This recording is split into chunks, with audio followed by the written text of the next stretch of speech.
చూస్తానే ఉండరు కదా.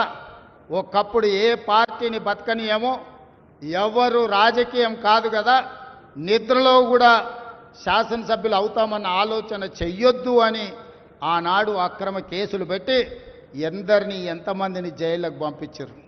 ఇవాళ వాళ్ళే తన్నుకొని చేస్తున్నారు. ఒకరు కడుపులో కత్తులు పెట్టుకొని కౌగిలించుకుంటున్నారు. ఎవరు అక్కర్లేదు వాళ్ళని వాళ్ళే పొడుచుకుంటున్నారు.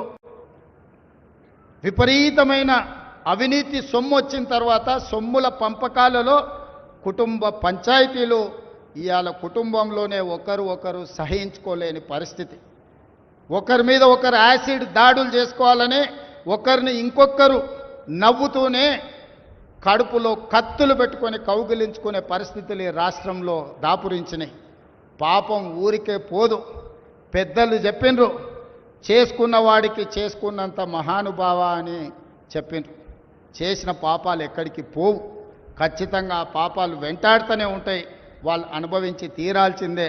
ఆయన వెనకాల ఈయన ఉన్నాడని, ఈయన వెనకాల ఆయన ఉన్నాడని నేను ఒక మాట చెప్పదలుచుకున్నాను. అంత చెత్తగాళ్ళ వెనకాల నేనెందుకు ఉంటానయా? నేను నాయకుడిని ఉంటే ముందుంటా, మా వాళ్ళకు తోడుకుంటా.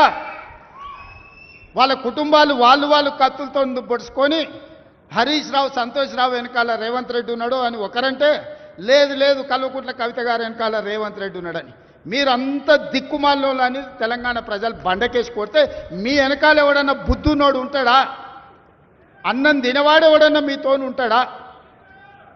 నేను ఉండేది పాలమూరు జిల్లా 4 కోట్ల తెలంగాణ ప్రజల వెనుక ఉంటా, తోడుంటా, వాళ్ళ కోసం పని చేస్తా.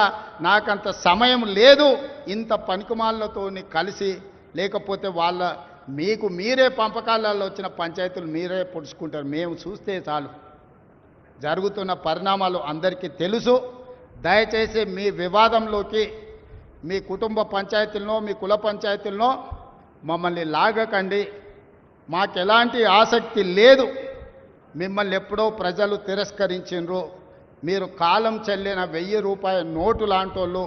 కాలగర్భంలో కలిసిపోతుంది ఆ పార్టీ. ఒకప్పుడు జనతా పార్టీ కూడా గొప్ప పేరుండే, కానీ జనతా పార్టీ కనుమరుగైంది. ఆ తర్వాత తెలుగుదేశం పార్టీ ఒక అద్భుతమైన పార్టీ, చాలామందికి అవకాశాలు కల్పించిన పార్టీ. కొంతమంది కుట్రల వల్ల ఆ పార్టీ కూడా ఈరోజు తెలంగాణలో ఒక సమస్యను ఎదుర్కొంటుంది. మరి ఇన్ని దుర్మార్గాలు చేసిన మీరు మాత్రం ఎట్లా మనుగడ సాధిస్తారు? ప్రకృతి అనేది ఉంటుంది, ఆ ప్రకృతి శిక్షిస్తుంది. అందులో మనకి ఎవరికి ఏమాత్రం ప్రమేయం లేదు. రాజకీయాల వైపు చూడకండి మిత్రులారా. పాలమూరు జిల్లాను అభివృద్ధి చేసుకుందాం. ఇరిగేషన్ అండ్ ఎడ్యుకేషనే my first priority. Irrigation and education వస్తే ఆటోమేటిక్గా ఎంప్లాయ్మెంట్ వస్తుంది.